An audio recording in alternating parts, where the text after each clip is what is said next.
तर आपण biology history बघणार आहोत आज आपण. तर त्यामध्ये आहे आपलं फादर कोणाचे झुलॉजी बायोलॉजी कोण फादर आहे तर अरिस्टॉटल फादर आहे. त्यांनी क्लासिफिकेशन केलं प्राण्यांचं जलचर उभयचर भूचर मध्ये. त्यानंतर इथे बॉटनीचे फादर कोण आहे थिओबॅरिस्टस. त्यांनी पुस्तक लिहिलं हिस्टरी ऑफ प्लांटेरा आणि इन्क्वायरी इनटू द प्लांट्स. हे त्यांची पुस्तक आहे. बॉटनीचे father Theophrastus, zoology biology father Aristotle. त्यानंतर कार्ल लिन्नेसने काय केलं तर बायोनॉमी नॉमेनक्लेचर आपण ते स्पेसिस आणि जीनसचं नाव लिहितो ते दिलंय कोणी तर कार्ल लिन्नेस दिलंय बायोनॉमी नॉमेनक्लेचर दोन पद्धती. तर ते स्पेसिस प्लांटेरम त्यांचं पुस्तकाचं नाव आहे स्पेसिस प्लांटेरम. त्यानंतर फादर ऑफ टॅक्झोनॉमी कोण आहे तर फादर ऑफ टॅक्झोनॉमी शब्द जो आहे फादर ऑफ टॅक्झोनॉमी कोण कार्ल लिन्नेस आणि जो शब्द आहे टॅक्झोनॉमी वाला तो शब्द दिलाय डी कॅन्डलने. तर कार्ल लिन्नेस फादर ऑफ टॅक्झोनॉमी आणि जो शब्द दिलाय टॅक्झोनॉमी तो दिलाय कॅन्डलने. तर हॅकेलने काय केलंय तर 3 किंगडम मध्ये क्लासिफिकेशन केलंय प्रोटिस्टा प्लांट आणि अॅनिमल मध्ये. त्यानंतर कोपलँड आला बघा तीन नाव आहेत. हॅकेल 3 शब्द 3 किंगडम 4 शब्द 4 kingdom. Copeland Monera protista plant animal मध्ये आर.एच. विटेकरने 1969 मध्ये 5 किंगडम सिस्टम दिली. ते आपण पाहतो आता नवीन जे आता आपण करंटली पाहतोय ते काय Monera Protista Animalia Monera Protista Fungi Animalia Plantae हे आपलं झालं 5 किंगडम सिस्टम. त्यानंतर आता बघू आपण विस्टोजियन काय तर फॅमिलीज ऑफ फ्लॉवरिंग प्लांट हे पुस्तक लिहिलंय.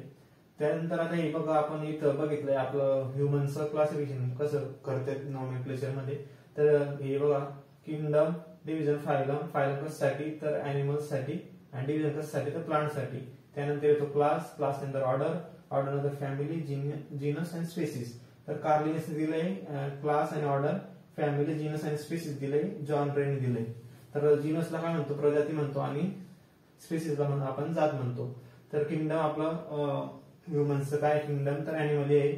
आपलं फायलम काय कॉर्डेट आहे कॉर्डेट्स म्हणतात त्यामध्ये बॅकबोन असते आणि आपण मॅमल्स मध्ये येतो.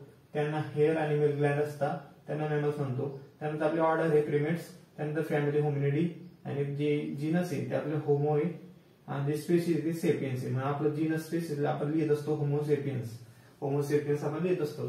तर स्पेसिस मध्ये साम्यता जास्त असते म्हणजे माणूस माणसाला दिसतोय. त्यानंतर माझा जर किंगडम आला किंगडम मध्ये अॅनिमल येतील माझा गाय आणि माणसात साम्यता जास्त असेल का तर नसेल म्हणून साम्यता किंगडम मध्ये कमी होते आणि स्पेस मध्ये जास्त असते. जसे वर जातो तशी साम्यता कमी होत जाते. त्यानंतर येते आपला बायोनॉमी नॉमेनक्लेचर मध्ये लिन्नेसने दिले मॅन्जिफेरा इंडिका म्हणून जीनस आणि स्पेसिस मॅन्जिफेरा जीनस आणि इंडिका स्पेसिस. तर जीचा पहिला लेटर जो आहे कॅपिटल पाहिजे दरवेळेस म्हणजे ते असं दिले नियम आहेत ते एक प्रकारे. तर जीनसचं पहिलं लेटर कॅपिटल आणि स्पेसिसचं पहिलं लेटर जे ते स्मॉल पाहिजे आणि सर्व इटालिक मध्ये लिहायला पाहिजे. आणि भाषा जी वापरली जाते ती लॅटिन भाषा वापरली जाते. तर जवळजवळ 3 ते 14 शब्दाचा ते शब्द असतो. तर हे झालं आपलं. त्यानंतर यामध्ये हे झालंय ही सगळ्यात महत्वाची सिस्टीम आहे नॉमेनक्लेचर मधली. त्यानंतर बघा हे काही नाव दिलेत नॉमेनक्लेचर मध्ये आपले बायोनॉमी नॉमेनक्लेचर दिलेत सायंटिफिक नेम. तर पोटॅटोचं काय सायंटिफिक नेम आहे तर सोलॅनम टुबरोझम. त्यानंतर येतं टोमॅटोचं नाव आहे लायकोपर्सिकम सोलॅनम लायकोपर्सिकम. त्यानंतर ब्रिंजल म्हणजे आपले वांगे सोलॅनम मॅलंजेना. त्यानंतर येतं लॅपर्डचं काय नाव आहे तर पॅन्थेरा पॅराडस. लॅपर्डचं लक्ष पॅन्थेरा पॅराडस. त्यानंतर आपले हाऊस फ्लाय म्हणजे आपले घरातली माशी असते तिचं नाव आहे मुस्का डोमेस्टिका लक्षात ठेवा घरातली माशी. ती सावजी फॅमिली आहे ती डिप्तेरा आहे आणि जो लेपर्ड त्याची फॅमिली आहे फिलिडी. त्यानंतर जी आंब्याची फॅमिली ती अॅनाकार्डिसी आहे आणि ऑर्डर आहे कोणाची तर मँगोची तर ती सॅपेंडिसी आहे. त्यानंतर काउचं जे बॉस टॉरस येते काय तर आपलं बॉटनिकल नेम सायंटिफिक नेम. आणि जे डॉग आहे त्याचं काय नाव येते कॅनिस फॅमिलॅरिस हे काय सायंटिफिक नेम आणि फॅमिली काय ते कॅनेडी. त्या 5 किंगडम मध्ये काय तर मोनेरा प्रोटिस्टा फंगाय प्लांटी अॅनिमल. तर हे झालं आपलं 5 किंगडम हे कोण दिले आर.एच. विटेकरने दिलेलं आहे. तर त्यामध्ये मोनेराचे युनिसेल्युलर आहे प्रोटिस्टा जे ते युनिसेल्युलर फंगाय युनिसेल्युलर मल्टीसेल्युलर जे प्लांट आहे ते मल्टीसेल्युलर अॅनिमल ते मल्टीसेल्युलर. त्यानंतर मोनेरा फक्त प्रोकॅरियोटिक आहे बाकी सर्व उरलेले युकॅरियोटिक म्हणजे प्लांटी फंगाय प्रोटिस्टा आपली प्रोटिस्टा फंगाय प्लांटी अॅनिमलिया हे 4 जे ती युकॅरियोटिक आहे आणि फक्त मोनेरा जे प्रोकॅरियोटिक आहे. तर हे कशानंतर असते तर प्रेझेन्स ऑफ सेल मेम्ब्रेन. तर मग मोनेरा मध्ये कुठले येतात बॅक्टेरिया येतात आपले प्रोटिस्टा मध्ये animal like protist, fungal like protist, plant like protist असे असतात. मग जे प्रोटिस्ट आहे ते प्लांट आणि अॅनिमल मध्ये जोडणारे दुवे त्याला जोडणारा दुवा म्हणतात. प्लांट आणि अॅनिमल मध्ये जोडणारा दुवा कुठला तर प्रोटिस्ट. तर त्यानंतर मोनेरा आहेत ते मध्ये बॅक्टेरिया येतात. मग ते स्वयंपोषी बॅक्टेरिया असतात किंवा परपोषी बॅक्टेरिया असतात. त्यानंतर येते प्रोटिस्टा. प्रोटिस्टा मध्ये काय असते ते पण स्वयंपोषी किंवा परपोषी असतात. स्वयंपोषी कशावरून तर ते जर प्लांट लाईक प्रोटिस्ट असतील तर ते स्वयंपोषी झाले आणि जर अॅनिमल लाईक प्रोटिस्ट असतील तर ते परपोषी होतील. तर त्यानंतर येते फंगाय. फंगाय परपोषी आहे. त्यानंतर येते प्लांटी स्वयंपोषी कारण ते फोटोसिंथेसिसने आपले अन्न तयार करत असतात. त्यानंतर येते आपले अॅनिमल एक आहे तर परपोषी कारण ते दुसऱ्यावर अवलंबून असतात. जसे की आपण प्लांटवर अवलंबून असतात किंवा दुसऱ्या काही पदार्थावर आपण अवलंबून असतो अॅनिमल वगैरे. तर त्यानंतर येते त्यांच्यावाले सेल वॉल प्रेझेन्स वरून मी ठरत असते.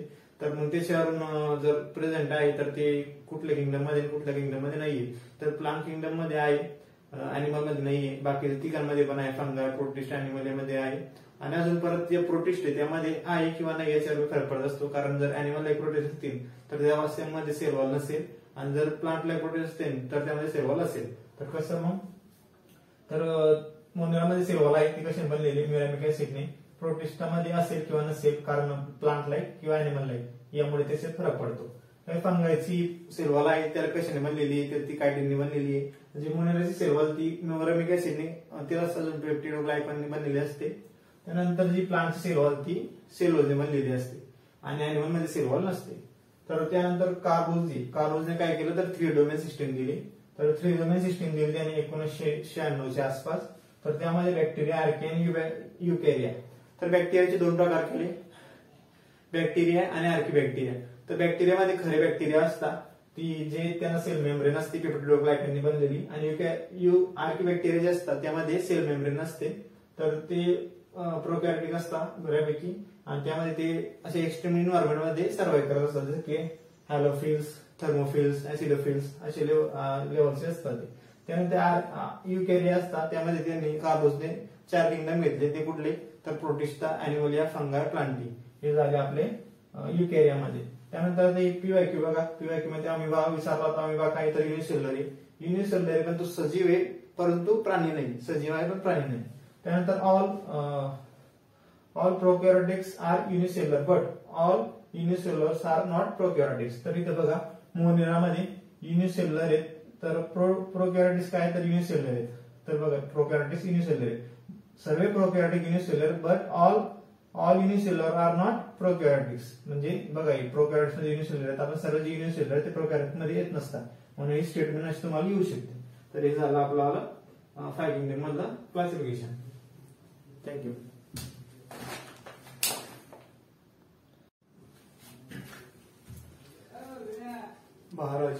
बायोलॉजी मध्ये आपण बघू सेल मध्ये काय ते रॉबर्ट हुकने कुठल्या सेलचा शोध लावला, डेड सेलचा शोध लावला. लेव्हेनहुकने काय केलं, लेव्हेनहुकने लाईव्ह म्हणजे जिवंत सेलचा शोध लावला. लाईव्ह रॉबर्ट हुक लावल्यावर मरून जाते म्हणून डेड सेल. लिव्हेनवरून लाईव्ह सेल म्हणजे जिवंत सेल. रॉबर्ट ब्राउन न्यूक्लियस लक्षात ठेवा. Robert Brown nucleus theory cell theory म्हणून शिल्डेनने सर्व सजीवांचा कार्यात्मक व रचनात्मक घटक म्हणजे काय झालं सेल. शिल्डवरून लक्षात ठेवा कार्यात्मक आणि रचनात्मक घटक. शिल्ड कसं कार्यात्मक आणि रचनात्मक काम करते म्हणून शिल्डेन. शान म्हणला की all plant and animal are made of cell. All plant and animals are made of cell. Virchow म्हणतो सर्व पेशींचा जन्म पूर्वीच्या सेल पासूनच होतो. कसं लक्षात ठेवायचं की वीराचा जन्म आधीच्या वीरापासून होतो. तर विरशा म्हणजे सर्व पेशींचा जन्म पूर्वीच्या सेल पासूनच होतो. त्यानंतर येतो gap between cell membrane and nuclear membrane. त्याला काय म्हणतात cytoplasm. Gap between cell membrane and nuclear membrane is called cytoplasm. हे झालं आपलं cell membrane plus nuclear membrane. याच्यामध्ये राहतो सायटोप्लाझम. फ्री परमिएबल काय असते तर सेल वॉल असते. सेल वॉल काय फ्री परमिएबल. त्याचं काय काम आहे आधार देणे. तर सेल वॉल जे असते अॅनिमल मध्ये ऍबसेंट असते आणि अॅनिमल मोनेरा फंगाय अॅनिमल मध्ये नसते. मोनेरा फंगाय प्लांट प्रोटिस्ट मध्ये असते. मोनेराची बनलेली असते म्युरॅमिक ऍसिडची सेल वॉल बनलेली असते. फंगायची कायटिनची बनलेली असते. प्लांटची सेल्युलोजची बनलेली असते. त्यानंतर येतो सिलेक्टिव्ह परमिएबल कुठला तर सेल और प्लाझ्मा मेम्ब्रेन. त्याला ते बनलेलं असते फॅट्स और लिपिड्सनं. त्यामध्ये एवढे घटक येतात: लिपिड्स, फॅट्स 40%, प्रोटीन्स 58%, 2% कार्बोहायड्रेट. तर त्यानंतर एंडोसायटोसिस होते सेल मेम्ब्रेन मधून. तर एंडोसायटोसिस म्हणजे आत जाणे आणि एक्झोसायटोसिस म्हणजे बाहेर येणे. तर डबल लेअर असते प्लाझ्मा मेम्ब्रेन. ते कशाने बनलेले असते? फॉस्फोलिपिड्स और लायकोप्रोटीन्सने बनलेले असते. तर हे झालं आपलं सेल बद्दल. त्यामध्ये आता सर्वात लहान सेल आहे ती मायक्रोप्लाझ्मम गॅरिसेप्टियम म्हणून आहे आणि सर्वात मोठी सेल ती शामोगाचं अंड आहे. त्यानंतर सायटोप्लाझम, सायटोसोल प्लस अदर ऑर्गॅनिल म्हणजे सायटोप्लाझम. आणि सायटोसोल म्हणजे सायटोप्लाझम मधल्या लिपिडला म्हणता सायटोसोल. त्यामध्ये आता बघा न्यूक्लियसचं फॉर्मेशन कसं आहे. तर न्यूक्लियोटाइड पासून जीन, जीन पासून डीएनए, डीएनए पासून क्रोमोझोम आणि क्रोमोझोम पासून न्यूक्लियस. हे झालं आपल्याला सेल बद्दल माहिती.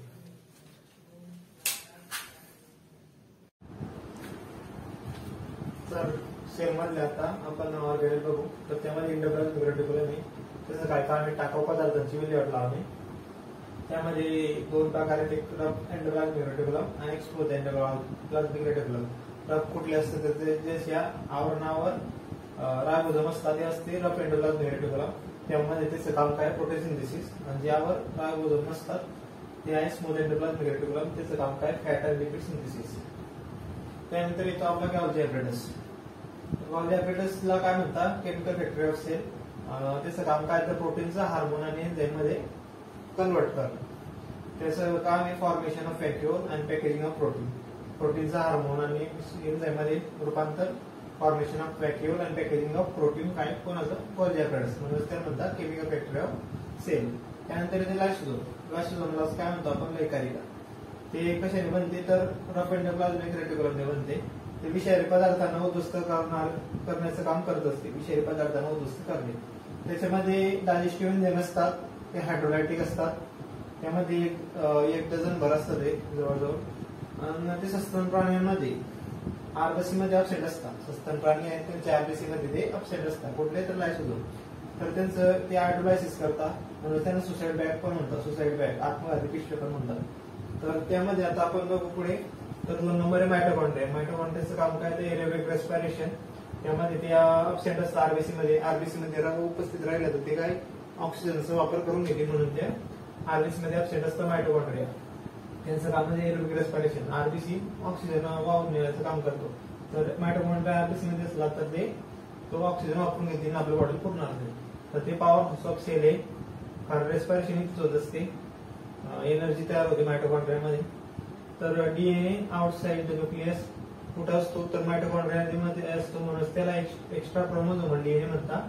तो असतो मायटोकॉन्ड्रियामध्ये. त्यानंतर क्लोरोप्लास्ट. क्लोरोप्लास्ट फक्त प्रेझेंट असतो प्लांट सेल मध्ये, ओनली इन प्लांट. त्याचं काम काय? फोटोसिंथेसिस. फोटोसिंथेसिस मध्ये काय होते? लाईट एनर्जीचं रूपांतर केमिकल एनर्जी मध्ये होते. तर ते कशात होत असते फोटोसिंथेसिस? आपल्याला सायटोप्लाझमच्या क्लोरोप्लास्टच्या थायलाकोइड मध्ये. त्यानंतर तो व्हॅक्यूल येतो. व्हॅक्यूलचं काम काय? तर ते storage of food and water काम आहे चालू. तर प्लांट मध्ये मोठा असतो आणि अॅनिमल मध्ये लहान असतो. तर त्यानंतर न्यूक्लिअर मेम्ब्रेन. आता आपण इकडे हे बघून घेऊ. अॅनिमल आणि प्लांट मध्ये काय डिफरन्स आहे? तर सेल वॉल अॅनिमल मध्ये असते, प्लांट मध्ये सेल वॉल अॅनिमल मध्ये नसते, प्लांट मध्ये असते. सेंट्रिओल्स अॅनिमल मध्ये असतात कारण इथं आपल्याला जेनेटिक व्हेरिएशन दिसते आपल्याला अॅनिमल मध्ये, तसं प्लांट मध्ये दिसत नाही. सेक्शुअल रिप्रोडक्शन जास्त करून अॅनिमल मध्ये होत असते.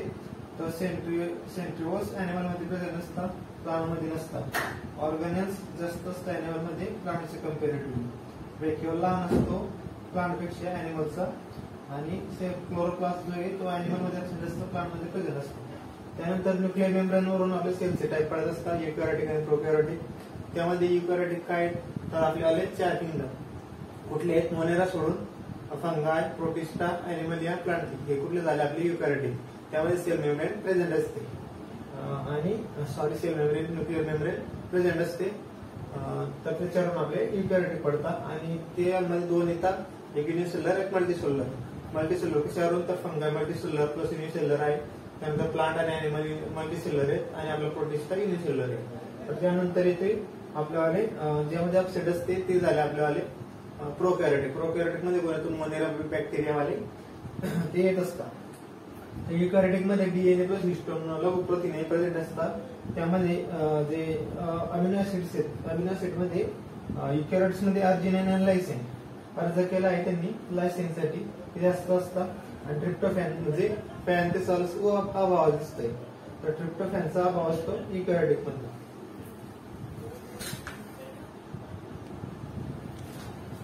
तर त्यामध्ये सायटोलॉजी काय म्हणतात, सायटोलॉजी स्टडी ऑफ सेल त्यालाच म्हणतात आपण सायटोलॉजी.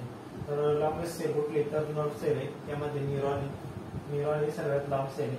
त्यानंतर सर्वात जास्त हिस्टोन कशामध्ये असतं, तर रेडिओ लॉरिन मध्ये असतात. सर्वात जास्त हिस्टोन जे असते ते रेडिओ लॉरिन मध्ये. एक्स्ट्रा पॉईंट आहेत पीवायक्यू सर्व, तर 600 पेअर्स आहेत रेडिओ लॉरिन मध्ये. त्यानंतर युकॅरियोट्स मध्ये 2 पेअर ऑफ क्रोमोझोम असतात, प्रोकॅरियोटिक मध्ये 1 पेअर ऑफ क्रोमोझोम असतात. खऱ्या केंद्रकाचा अभाव प्रोकॅरियोटिक मध्ये असतो. तर त्यानंतर प्लास्टिक मध्ये काही डबल लेअर असते प्लास्टिक, आणि ते कसे फक्त अवेलेबल असते, प्रेझेंट असते ते प्लांट सेल मध्ये. तर त्यामध्ये क्रोमोप्लास्ट आणि ल्युकोप्लास्ट. तर ल्युकोप्लास्टचे 3 टाईप आहेत, ॲल्युरोप्लास्ट, अमायलोप्लास्ट, एलाओप्लास्ट. तर ॲल्युरोप्लास्ट म्हणजे काय, तर त्यामध्ये प्रोटीन स्टोअर करतात, आणि अमायलोप्लास्ट मध्ये स्टार्च स्टोअर, आणि एलाओप्लास्ट मध्ये फॅट स्टोअर. त्यानंतर क्रोमोप्लास्ट काय, तर क्रोमोप्लास्ट मध्ये काय, कॅरोटीन, लायकोपिन, झॅन्थोफिल आणि बिटालिन्स. तर कॅरोटीन मध्ये भगवा कलर असतो, गाजर मध्ये प्रेझेंट असते, लायकोपिन आपले टमाटर मध्ये असते, झॅन्थोफिल आपले येलो कलरचे असतात. तर बिटालिन्स कसे गडद गुलाबी कलरचे बीट मध्ये प्रेझेंट असतात. तर त्यानंतर किंवा आपले ग्रॅनम काय, तर ग्रुप ऑफ थायलॉइड्स, ज्यामध्ये आधी फोटोसिंथेसिस होत असते. तर इंड ऑफ फोटोसिंथेसिस विचारलं तर ते काय आपलं थायलॉइड्स. तर त्यानंतर येते ग्राउंड स्टेनिंग काय, तर स्टेन असतात. स्टेन काय ते वॉश केलं जातं अल्कोहोलने. जर त्यानंतर जो ब्लू कलर राहिला तर ते पॉझिटिव्ह, ब्लू कलर गेला अल्कोहोलने वॉश केल्यावर स्टेन, तर मग ते निगेटिव्ह. तर निगेटिव्ह कुठले आहेत, तर आपले डिप्लोकॉकस, निओकॉकस, स्ट्रिप्टोकॉकस हे सर्व कॉकस वाले. त्यानंतर क्लोस्ट्रिडियम, डिप्लोकॉकस, निओकॉकस, स्ट्रिप्टोकॉकस, क्लोस्ट्रिडियम हे झाले पॉझिटिव्ह. आणि निगेटिव्ह कुठले, तर इकोलाय, साल्मोनेला टायफीवाला, सुडोमोनास, त्यानंतर हिमोफिलस हे कुठले आपले रोगकारक आहेत निगेटिव्ह वाले. आणि डिप्लोकॉकस, निओकॉकस, स्ट्रिप्टोकॉकस आणि क्लोस्ट्रिडियम हा सॉइल बॅक्टेरिया आहे क्लोस्ट्रिडियम. त्यानंतर दंड आणि शंकू नामक ज्या सेल आहेत, संवेदीतंत्रिका पेशी आहेत, ते डोळ्याच्या पडद्यात आढळून येतात आपल्याला. त्यानंतर जंतू संसर्ग झालेला असला तर त्या ठिकाणी मास सेल जे असतात ते हिस्टोन प्रोटीन स्रवण करत असतात. तर हे आपलं झालं सेल बद्दल. रिप्रोडक्शन काय आपलं, तर त्याच्यामध्ये आपण असेक्शुअल रिप्रोडक्शनला त्याच्यामध्ये रनर्स आणि स्टोलन काही प्रपोशन करतो. रनर आणि स्टोलन, स्ट्रॉबेरी आणि spider plant. Runner, stolon, stolon, strawberry, spider plant, runner झालं. रायझोम काय, ginger, bamboo, turmeric. Rhizome, ginger, bamboo, turmeric. Tubers काय आपण potato. Tissue culture orchids, tissue culture आणि ऑर्चिड्स, ट्यूबर्स, पोटॅटो. बग्स काय असतात, तर स्टेम मॉडिफिकेशन असते, ते कसे असते आपलं तर्फे असते ओनियन आणि ट्युलिप्स मध्ये. तर लिफ कटिंग कशामध्ये, ब्रायोफायलम मध्ये लिफ कटिंग. आणि कटिंग कशामध्ये, रोज, शुगर केन आणि ग्रेप्स मध्ये. आणि लिरिंग करतो आपण जास्मिन आणि ग्रेप्स मध्ये. तर रनर आणि स्टोलन कशाने, स्ट्रॉबेरी आणि स्पायडर प्लांट. ट्यूबर कशामध्ये असतात, पोटॅटो मध्ये असतात. बल्ब कशामध्ये असतात, ओनियन आणि कशात, तर ट्युलिप मध्ये. ओनियन ट्युलिप मध्ये काय असतात, बल्ब असतात. रायझोम कशामध्ये, गिंगर, टर्मरिक, बांबू मध्ये असतात रायझोम. त्यानंतर येते लिफ कटिंगचं काय एक्झाम्पल आहे, ब्रायोफायलम. आणि त्यानंतर येते कटिंग, रोज, शुगर केन, ग्रेप्स मध्ये काय आपण वापरतो, कटिंग वापरतो. आणि लेअरिंग मध्ये काय, तर जास्मिन आणि ग्रेप्स.